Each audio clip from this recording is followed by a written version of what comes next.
Kami tahu Tuhan, Engkau tidak pernah ingkar janji. Janji-Mu itu ya dan amin. Bagi setiap kami yang mau percaya sungguh kepada Tuhan.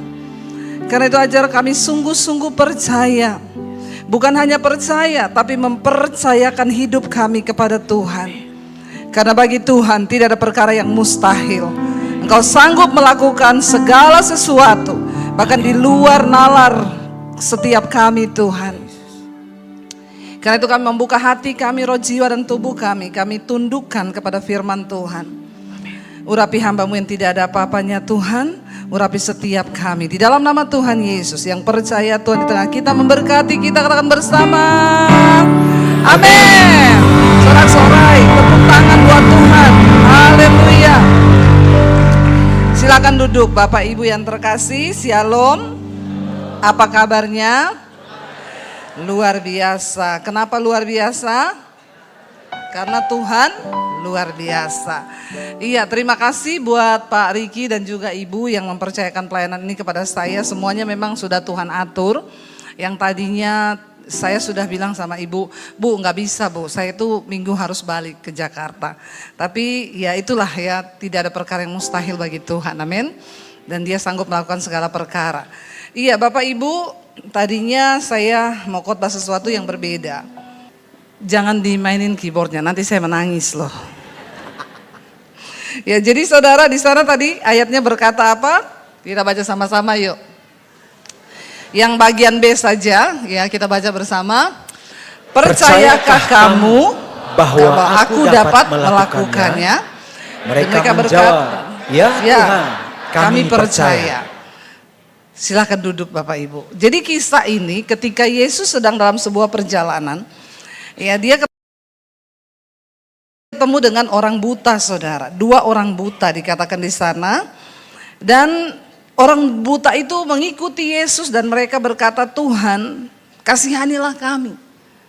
Ya, sembuhkanlah kami. Zaman Yesus dulu sudah ada klinik mata belum? Kok tahu? Emang Bapak Ibu ada di sana? Belum ada klinik mata.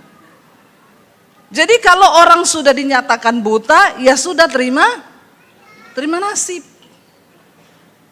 Enggak ada dokter mata, enggak ada klinik mata. Memang satu-satunya yang bisa menyembuhkan itu hanya mujizat. Hanya mujizat saudara.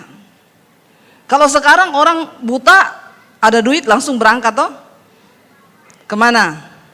Penang, Singapura toh? Apalagi kalau ada duit. Makanya sekarang mujizat banyak sudah tidak terjadi. Karena orang kaya sekarang batuk sekali Singapura toh? Batuk 2 kali Penang, iya toh? Ada?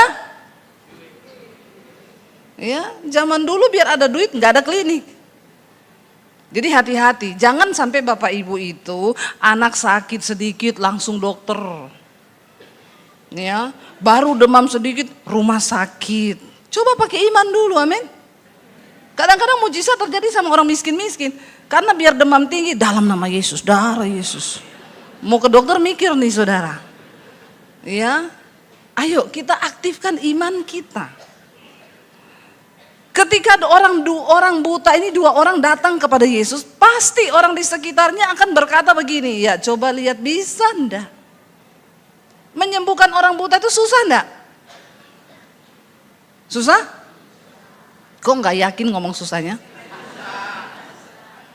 Enggak usah emosi juga Pak. Susah.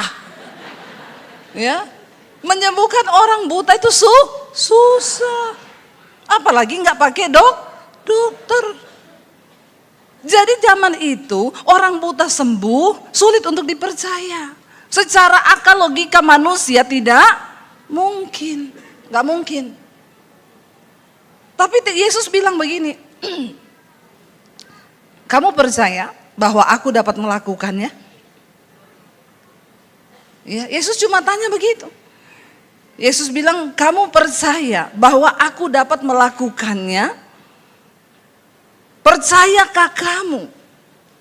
Mereka menjawab, ya Tuhan kami percaya. Yang jawab ini siapa? Orang banyak atau 2 orang buta ini? 2 orang buta ini.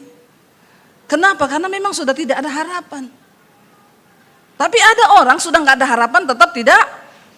Nah, ini kebangetan. Duit nggak ada, kemampuan nggak ada, nggak percaya lagi. Ini kebangetan orang begini. Ya, udah pinter, IQ-nya rata-rata, pintar kagak, kaya juga kagak, tapi nggak percaya Tuhan. Ini kebangetan. Mending mati aja. Bener nggak? Mau buat apa hidup?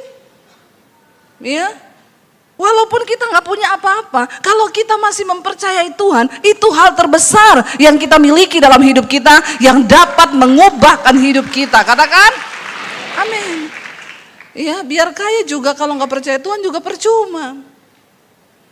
Yesus tanya, kamu percaya aku bisa melakukannya? Iya Tuhan, kami percaya.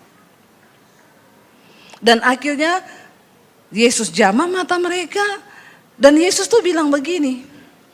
Yesus nggak ngomong gini loh, dia jamah, sembuhlah kau dalam nama Yesus. No, Tuhan Yesus bilang, jadilah kepadamu menurut imanmu. Dia nggak ngomong dalam nama Yesus sembuh. Bahkan Yesus nggak minta kesembuhan. Yesus nggak berdoa untuk kesembuhan.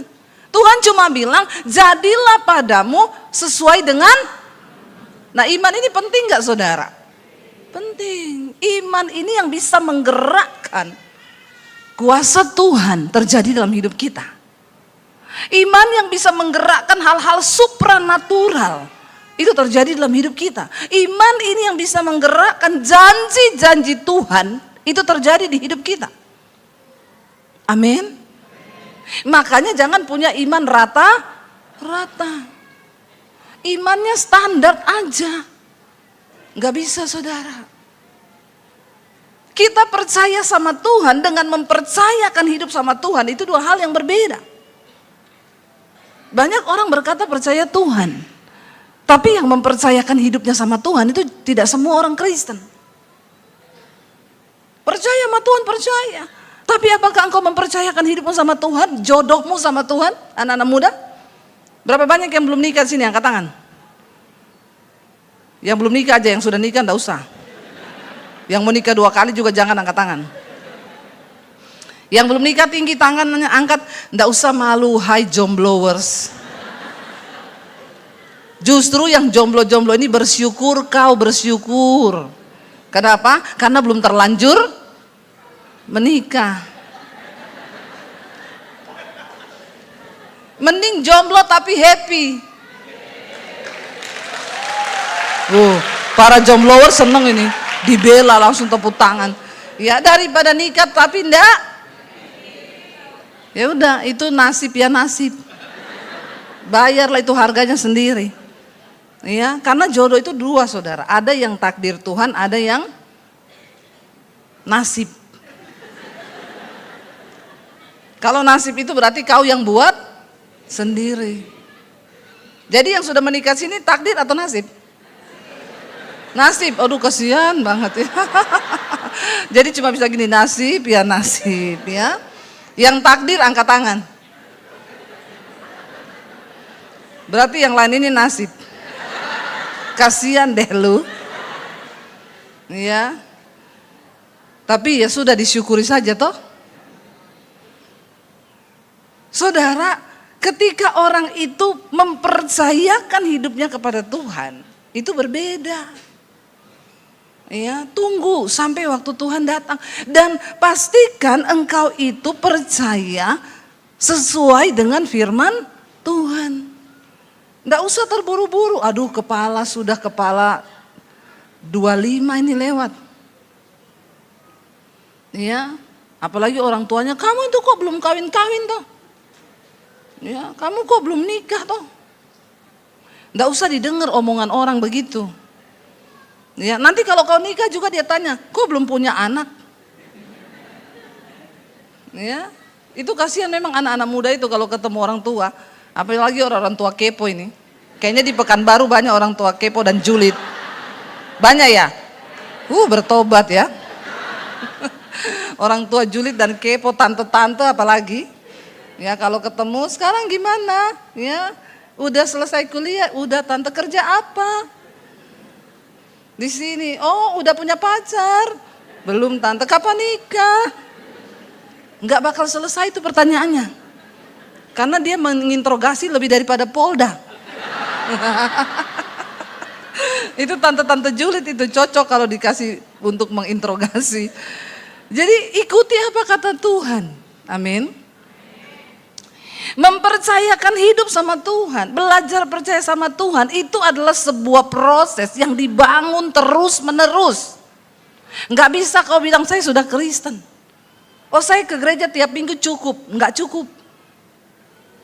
Kalau engkau ke gereja setiap hari Minggu 2 jam nggak pernah alpa, 1 tahun tuh 365 hari di kalender yang normal. Nggak tahu kalau kalender saudara di Pekanbaru ini.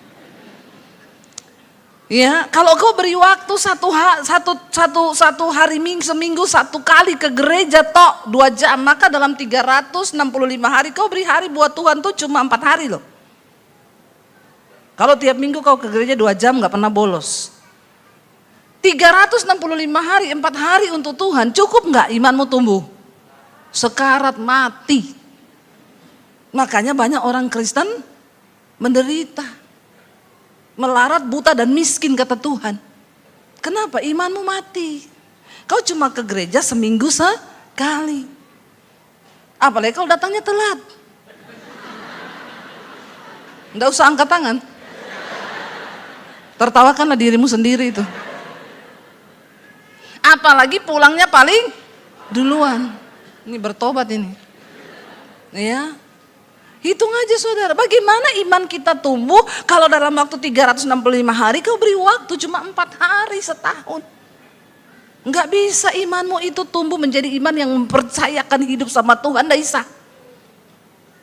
Itu sebuah proses yang dibangun terus menerus melewati rintangan, air mata, tantangan, ujian, hambatan. Tapi engkau tetap percaya bahwa janji Tuhan itu ya dan amin. Maka itu akan terjadi. Ayo, betapa banyak janji Tuhan yang diberi buat kita hari-hari ini. Nah yang ngomong sama Tuhan, ya kami percaya. 2 orang buta ini, kenapa? Karena mereka yang punya kebutuhan kan. Mereka pengen disembuhkan kan. Saya yakin orang lain itu menonton sambil gini, bisa enggak ya? Bisa enggak ya? Tapi waktu Tuhan tanya, kamu percaya aku bisa melakukannya? Ya kami percaya Tuhan. Lalu Tuhan bilang, jadilah sesuai imanmu. Iman itu saudara berperan aktif di dalam kita meraih janji-janji Tuhan dalam hidup kita. Saya ini sudah melihat bagaimana campur tangan Tuhan. Saya berjalan bersama Tuhan. Yang sudah sering dengar khotbah-khotbah saya, ya, itu udah tahu bagaimana kesaksian iman saya berjalan bersama Tuhan. Berapa banyak yang tahu saya di YouTube? Yang nggak tahu, bertobat. Subscribe channel YouTube saya, Debbie Basir TV. Nggak usah tepuk tangan, biasa aja keles.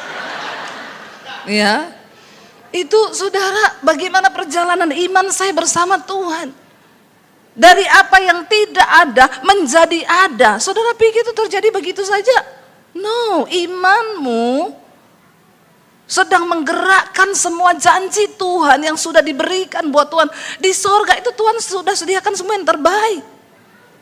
Tapi banyak orang Kristen gak mau ambil itu. Kau pilih berjuang dengan kekuatanmu sendiri. Kau pilih berjuang dengan kemampuanmu, dengan uangmu.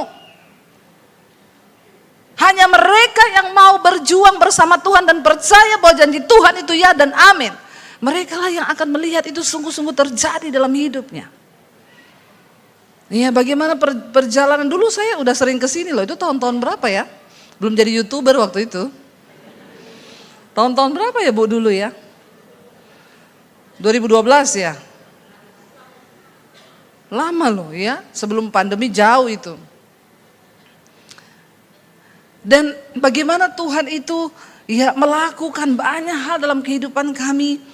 Itu begitu luar biasa. Kita mau belajar saudara hari ini.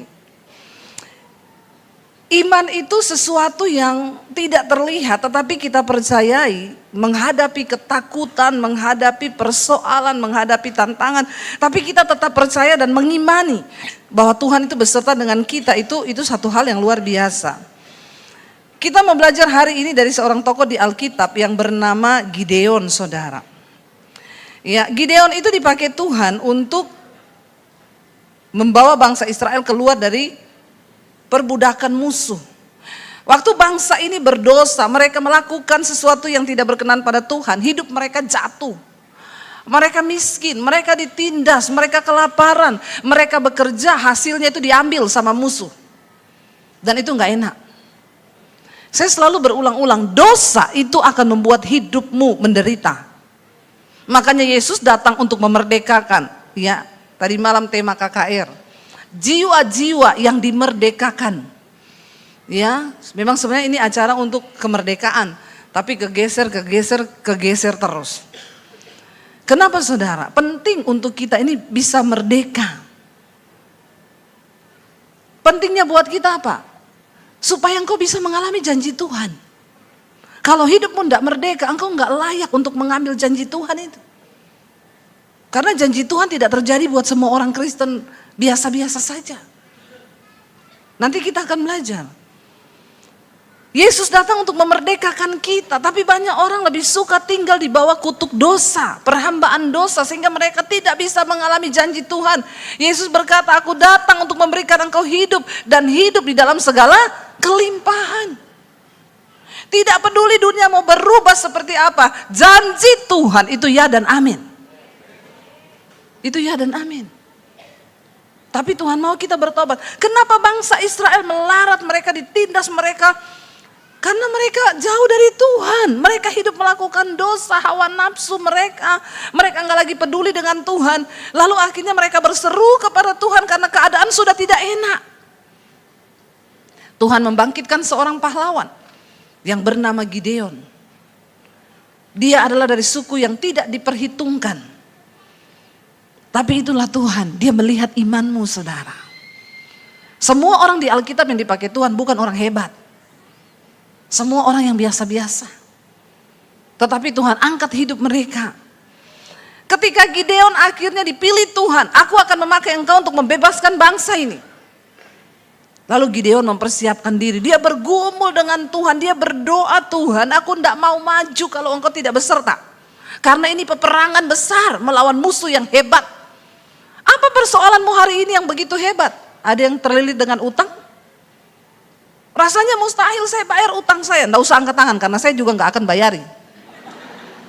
Ya. Tapi tidak ada yang mustahil loh saudara. Jangan batasi Tuhan dengan pikiranmu. Utang saya tidak mungkin lunas. Mungkin. Tidak ada yang nggak mungkin. Saya ini dulu dikejar debt collector. Karena saya nggak bisa bayar utang. Jadi saya tahu kalau ada jemaat yang dikejar debt collector, saya pernah tahu rasanya apa. Ada yang datang, Bu doakan saya Bu, saya dikejar debt collector, udah berapa lama? 6 bulan, saya dulu 2 tahun. Saya tahu bagaimana dipermalukan, saya tahu bagaimana deg-degannya. Ya, karena ada 2 hal yang membuat jantung berpacu dengan cepat, jatuh tinta dan jatuh tempo. Lihat toh? Jatuh tempo itu bikin jantungan. Apalagi kalau udah mau jatuh tempo, duitnya tidak. Wah itu. Saudara, saya pernah merasakan itu. Lalu saya melibatkan Tuhan. Kami berdua dengan suami, kami jejer itu kredit card. Kami nggak pakai kredit card untuk beli tas, beli ini, enggak. Untuk bayar cicilan rumah. Tapi kegulung bunga berbunga masuk ke pokok, kegulung.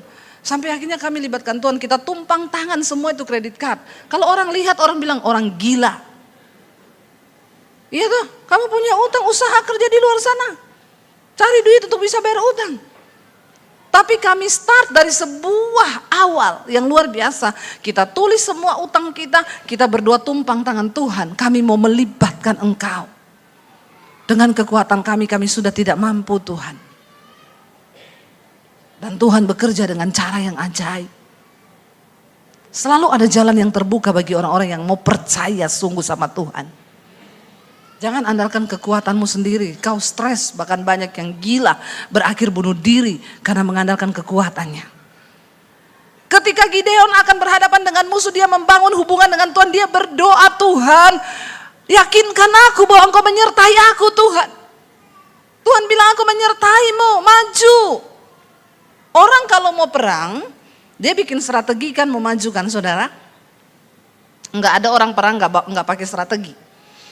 Gideon menyusun kekuatan dengan semua orang mereka. Kalau kita mau berhadapan dengan musuh yang banyak, maka hitungan kalkulator otak kita bicara tentang kalau mereka banyak, maka kita akan ajak orang yang lebih banyak kan? Karena semakin banyak, maka kemungkinan menang itu semakin besar. Ya. Lalu Gideon kumpulkan semua orang di perkemahan, di dekat mata air di Harod. Ayo kita semua berkumpul di sini. Ya, kita akan maju besok untuk berhadapan dengan musuh. Semakin banyak ajak supaya semakin menang kita. Lalu berapa banyak yang diajak, saudara? 30.000 orang. Banyak gak? Banyak. Tadi malam KKR 10.000, dan 3 kali itu. Maju untuk berperang. Lalu mereka maju. Tuhan bilang sama Gideon begini. Kita buka Hakim-Hakim 7. Hakim-Hakim 7, Gideon mengusir musuh. Kita baca bersama. Durasi khotbah 24 menit lagi. Tapi kata Pak Riki, suka-suka saya. Ya. Saudara, Gideon mengusir musuh. Ayat yang pertama, adapun Yerubbaal itulah Gideon bangun pagi-pagi bersama-sama dengan dia. Lalu mereka, segala rakyat yang bersama-sama dengan dia, lalu mereka berkemah dekat mata air Harod, perkemahan orang Midian. Ada di sebelah utaranya, dekat Bukit More, di lembah, di sebelahnya, saudara. Ya. Ayat 2 berkata, berfirmanlah Tuhan kepada Gideon, terlalu banyak rakyat yang bersama-sama dengan engkau itu daripada yang ku kehendaki untuk menyerahkan orang Midian ke dalam tangan mereka. Jangan-jangan orang Israel memegahkan diri terhadap aku sambil berkata, tanganku sendirilah yang menyelamatkan aku. Silakan duduk dulu. Logika manusia, strategi peperangan untuk berperang melawan orang Midian yang banyak, maka dia harus mengajak banyak orang ikut berperang. Lebih tenang hati, mereka 20.000, kita maju 30.000. Tapi hitungannya Tuhan selalu bertentangan dengan otak manusia. Makanya jangan percaya yang masuk akal. Karena iman itu sesuatu yang tidak masuk akal. Dan Tuhan suka bekerja dengan cara-cara yang tidak masuk. Karena yang masuk akal itu manusia, yang tidak masuk akal itu Tuhan. Amin. Tuhan bilang jangan terlalu banyak. Nanti kalau mereka menang perang, mereka akan berkata apa? Karena kita banyak, maka keoklah orang Midian itu.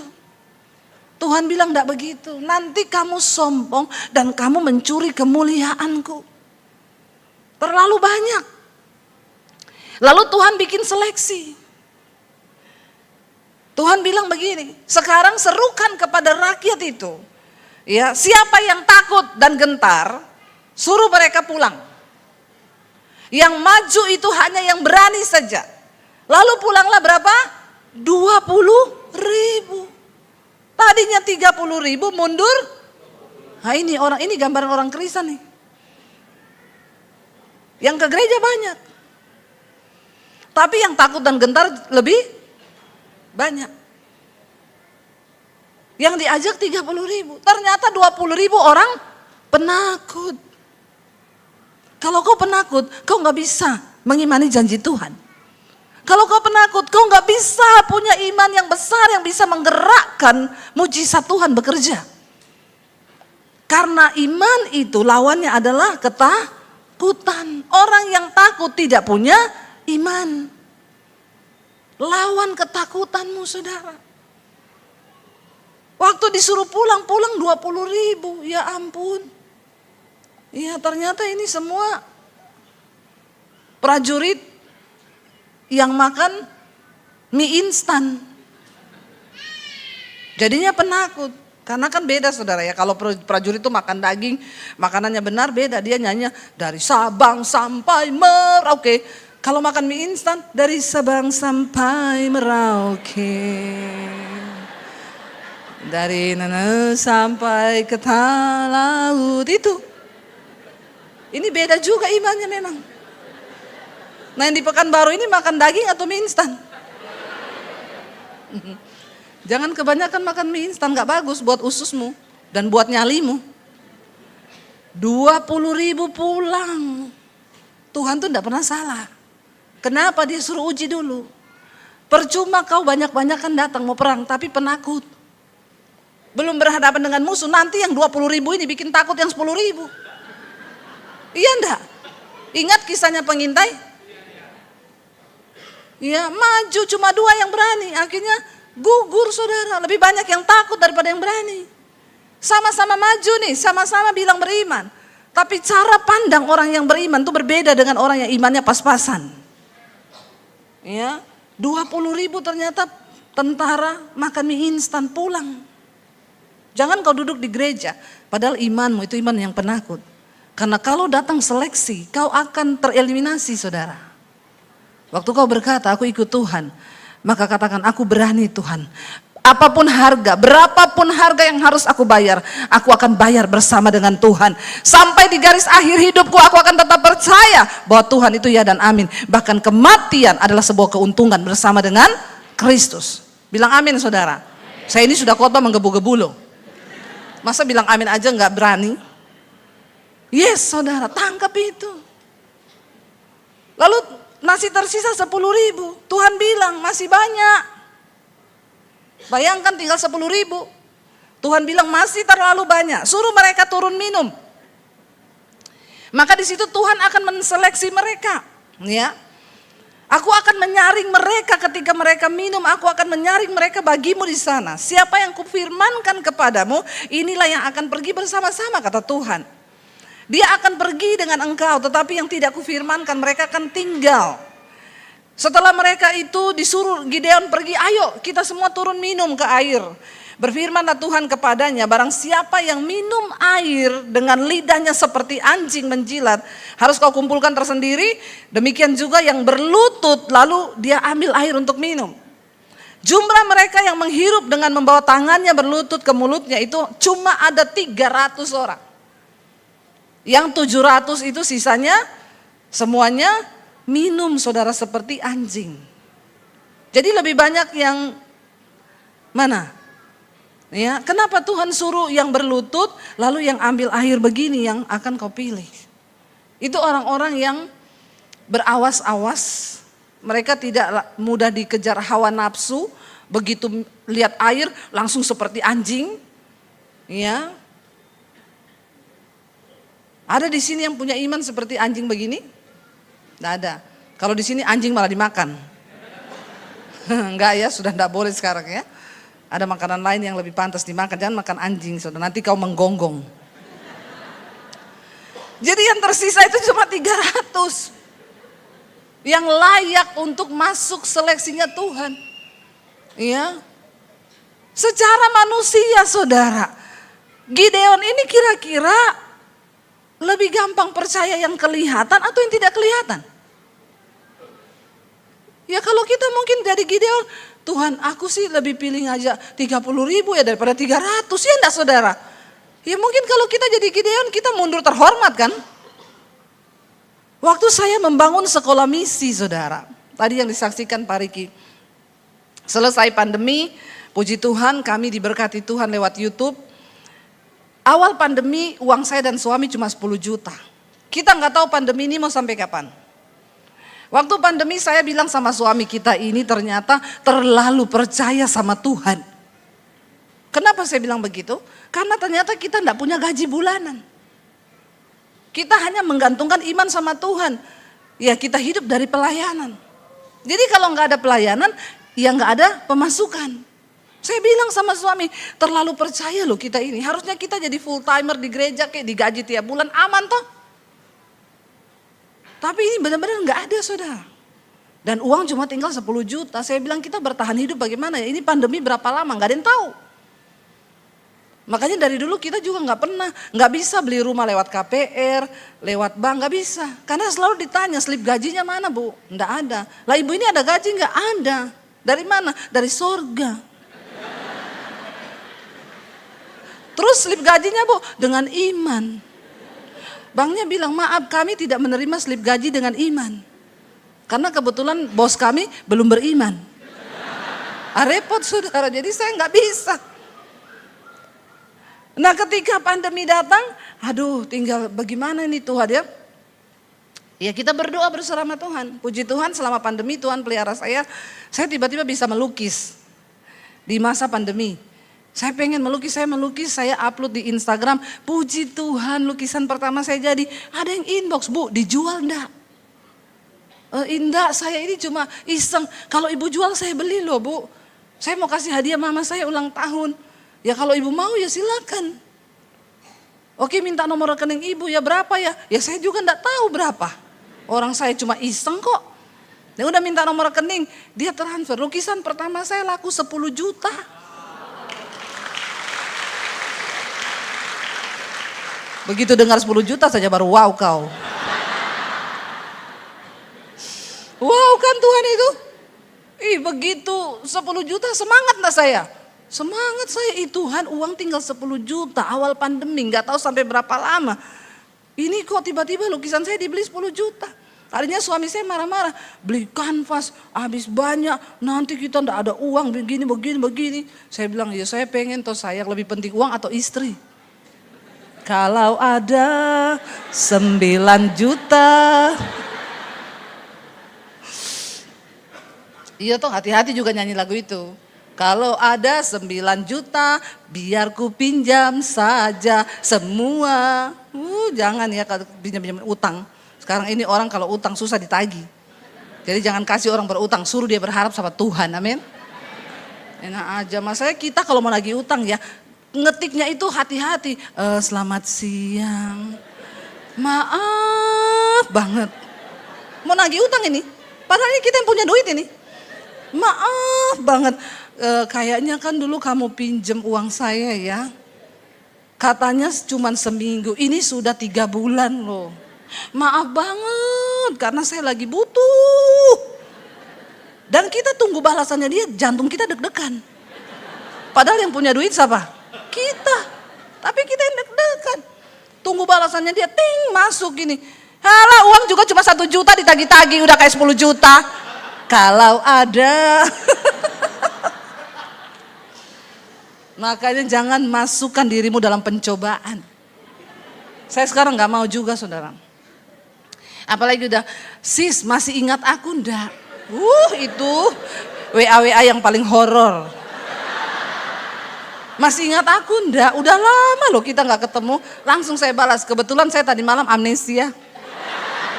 Lupa ingatan. Soalnya menakutkan itu, pasti mau pinjam duit itu. Jadi saudara akhirnya suami saya marah-marah itu. Ini kita enggak ada duit, kamu lagi beli gini. Saya bilang gak apa-apa lah, kan kamu sayang sama istri. Dia sih diem. Begitu laku 10 juta dia bilang, ayo say aku anter.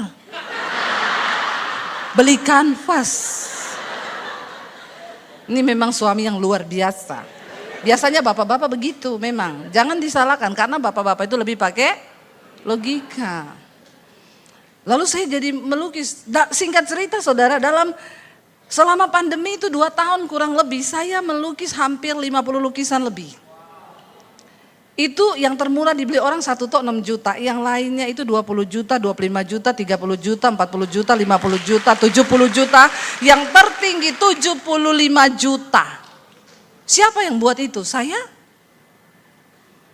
Tuhan. Karena Alkitab berkata, orang yang sungguh-sungguh mempercayai Tuhan ada upah yang akan Tuhan beri. Jangan menjadi lelah untuk belajar percaya sama Tuhan. Hal-hal yang tidak dipikir oleh manusia. Saya nggak pernah tulis di Instagram dijual. No. Cuma angkat puji Tuhan, lukisan saya jadi. Tiba-tiba orang inbox. Dan saya nggak pernah kasih harga. Tapi orang yang memberi harga. Akhirnya singkat cerita, di tengah-tengah pandemi YouTube saya dimonetisasi, ada iklan masuk. Waktu ada iklan masuk, ya kami dapat pendapatan setiap bulan digaji oleh YouTube. Ya, tapi banyak orang Kristen gini, Bu, itu kok YouTube-nya ada iklannya? Lagi doa, Shopee COD, Shopee COD.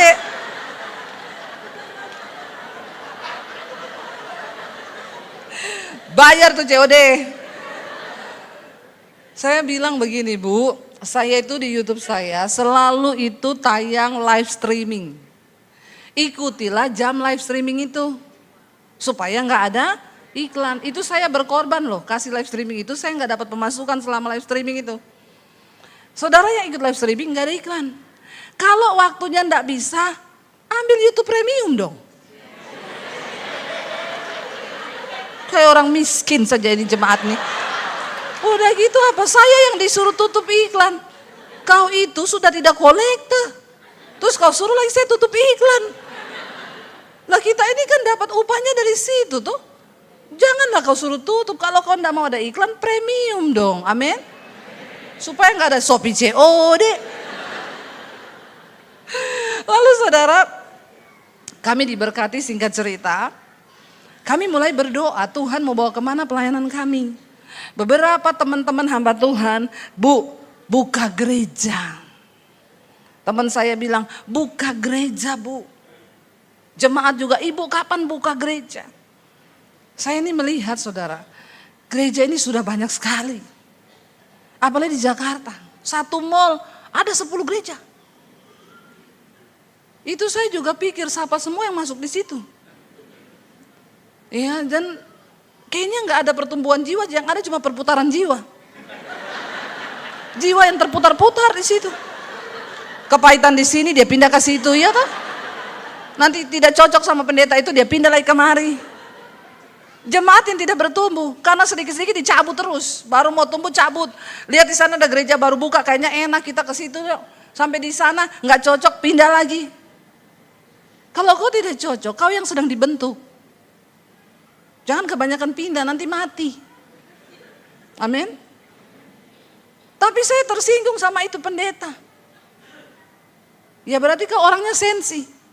Harus dibentuk. Sama firmannya tersinggung loh.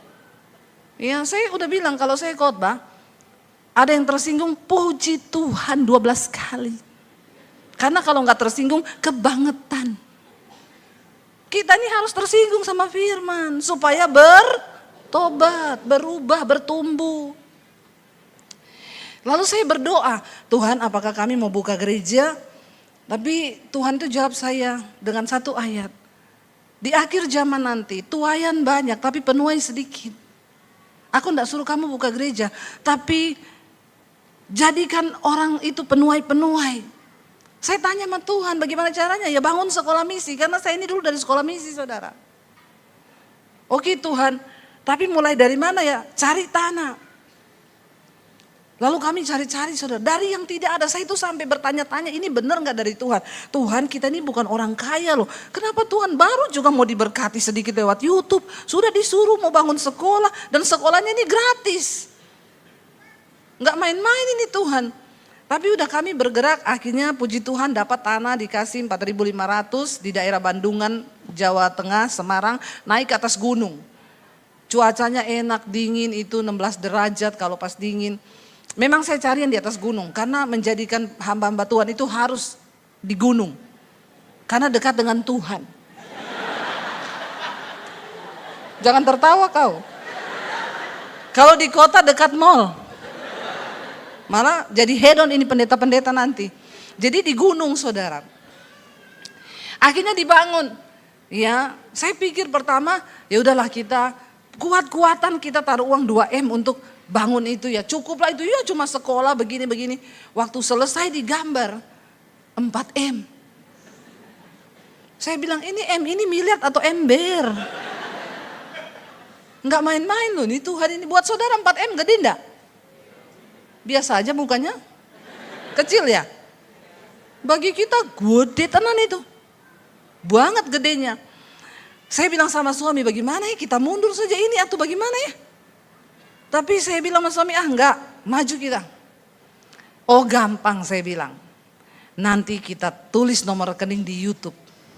Nanti saya tinggal ngomong, Shalom saudara, kami akan pembangunan sekolah misi. Saudara yang mau menabur silakan di nomor ini. Kalau enggak menabur, awas.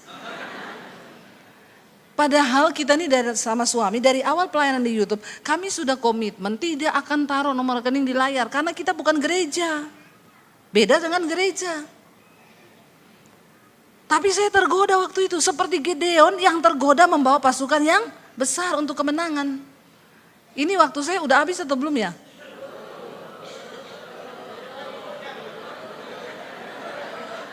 Sampai jam 12 boleh? Anda puas, saya lemes. Lalu saudara, saya bilang sama suami, iya taruh nomor rekening aja nanti di YouTube. Ini kan khusus ya untuk pembangunan. Saya bilang kalau yang nonton pagi itu 50.000, malam 100.000. Bayangkan aja kalau mereka kasih 50.000 lah satu orang. Kan enggak berat itu. Udah ketutup pembangunan kita. Tapi saya sudah mulai pakai seperti Gideon. Lalu satu saat suami saya tanya, "Say, nomor rekening mana yang mau ditaruh? Kita sudah mulai tayang nih." Saya bilang, "Enggak usah." Saya berdoa, Tuhan bilang, "Silakan taruh nomor rekeningmu kalau kau mau seperti itu. Kamu akan mendapatkan uang yang kamu mau bahkan lebih. Tapi aku Tuhan enggak ikut di dalamnya. Karena itu kekuatanmu sebagai manusia yang kau pakai." Saya takut saudara waktu mendengar itu dari Tuhan. Buat apa kita bangun sekolah besar hebat tapi Tuhan gak ada di dalamnya. Bukan itu yang kita mau. Ya oke, deal kita dengan iman. Dengan iman. Dengan iman. Akhirnya pemborongnya bilang, "Bu minggu depan datang ya, tolong bawa 400 juta dulu. Kita kan memang sudah sediakan ada dana." Oke Pak, saya bilang sama suami, di tangan nih ada cash 150 juta, nanti 250 kita mampir di bank kita ambil. 2 hari sebelum berangkat ke sekolah misi ada ibu-ibu telepon, "Bu Debi, izin Bu saya boleh mampir ke rumah Ibu? Saya ini pendengar misbah doanya Ibu, tapi Ibu gak kenal saya. Saya ini bikin es krim enak loh, saya mau antar es krim ke rumah Ibu boleh gak?" "Oh boleh, mau ngantar es krim silakan." Minta alamat saya kasih, dia bawa es krim. Habis itu dia bilang, "Bu, Tuhan suruh saya datang ke Ibu, saya mau kasih berkat, ada uang nih 50 juta. Berarti sudah 200, kurang 200. Saya bilang sama suami, "Puji Tuhan, ambil besok di bank cuma 200. Kita mau berangkat ke sekolah misi, ada orang telepon, "Bu, saya Shalom, saya dari Kanada Bu. Saya ini sudah lama mau ketemu Ibu tapi gak bisa-bisa. Boleh gak ketemu?" "Oh gak bisa Pak, kita mau berangkat sekolah misi besok." "Bu please, siapin waktu aja, di mana saya datang." Akhirnya kami ketemu di Starbucks dekat tempat tinggal saya. "Bu, saya minta maaf, saya ini sudah dari berapa bulan lalu disuruh Tuhan ketemu Ibu. Tadinya saya ini bawa uang 400 juta buat Ibu. Tapi karena saya nggak ketemu, saya udah kasih buat pembangunan gereja di Papua, buat di sini. Nah sekarang ini Bu tinggal 200. Saya ini salah nggak ya?" Saya bilang, "Enggak Pak, bener itu yang kami butuhkan. Bener itu. Memang kami butuh 400 juta, tapi udah ada yang kurang 200. Tuhan itu ajaib loh. Wow enggak? Bukan wow. Wow kan? Ajaib Tuhan. Saya itu meneteskan air mata waktu berangkat ke sekolah misi. Tuhan bilang begini, "Kalau kau sudah dengan kekuatanmu, kau tidak akan pernah melihat hal-hal ini terjadi. Kau tidak akan punya banyak kesaksian tentang bagaimana aku bisa bekerja dalam hidupmu. Kau gak akan pernah bisa melihat tanganku, janjiku tergenapi bagi orang-orang yang sungguh-sungguh percaya dan mempercayakan hidupnya kepada Tuhan." Amin. Saya meneteskan air mata. Singkat cerita, pembangunan sekolah berjalan cuma 6 bulan selesai. Orang telepon, "Bu saya mau sumbang cat, semua yang Ibu butuh ya hubungi pemborong saya. Bu saya ini mau dari pabrik kasur, saya mau sumbang kasur buat sekolah misi Bu, hubungi. Bu saya mau sumbang ini, terakhir Bu kami mau sumbang furniture, semua yang Ibu butuhkan Tuhan suruh kami kasih semua furniture dari pabrik furniture." Saudara, waktu staf saya hitung-hitungan, "Bu Ini kan kita hitung semua gratis ya. 50 anak ya maksimal. Minimum 30. Pengeluaran dalam waktu 6 bulan sekian ratus juta. Saya lihat, banyak ya. Tapi Tuhan bilang dari awal aku sudah beserta. Kenapa engkau ragu? Jalan. Sampai hari ini sudah 4 angkatan. Tuhan terus mencukupi dan tidak pernah berkekurangan. Amin saudara. Dan Gideon memenangkan pertempuran cuma dengan 300 orang. Waktu Tuhan beserta dengan kita. Waktu kita belajar mempercayakan hidup kita sama Tuhan. Waktu kita sungguh-sungguh hanya mengandalkan Tuhan. Engkau akan melihat janji firman Tuhan itu terjadi. Bangkit berdiri bersama, satu-satunya yang kuandalkan Tuhan. Kami percaya, waktu kami menjadikan Engkau satu-satunya andalan kami, mujizat-Mu terjadi. Satu-satunya yang kuandalkan, satu-satunya yang kupercaya, Engkau sumber kekuatan, sumber pengharapan, sumber kedamaian, satu-satunya yang kuandalkan, satu-satunya yang kupercaya, Engkau Tuhan memberkati, Tuhan penyembuhku, Tuhan pemulihku, satu-satunya Tuhan, satu-satunya yang kuandalkan. Yes Lord Jesus, percaya, amin. Engkau sumber kekuatan, sumber pengharapan, sumber kedamaian, satu-satunya Tuhan, satunya yang kuandalkan, satu-satunya yang kupercaya, Engkau Tuhan memberkati, Tuhan penyembuh, Tuhan pemulihku. Yesus berkata, percayakah kamu? Aku dapat melakukannya. Apa hari-hari ini pergumulanmu yang engkau rasa begitu berat? Mungkin engkau merasa tidak ada lagi jalan keluar.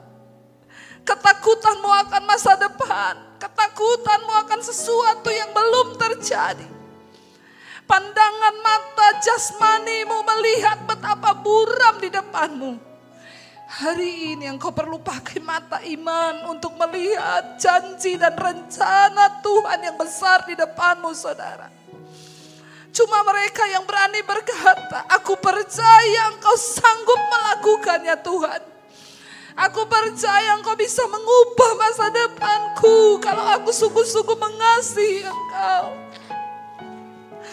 Anak-anak muda, engkau yang sedang bingung hari ini, ambil langkah untuk cari Tuhan.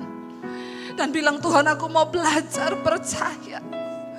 Yesus cuma bertanya hari ini, percayakah engkau bahwa aku dapat melakukannya? Tuhan, engkau melawat hidup kami pribadi lepas pribadi. Kami percaya kepada Tuhan. Sekali Yesus, tetap Yesus dalam hidup kami. Karena itu mari saudara buka hati dan tanganmu di hadapan Tuhan.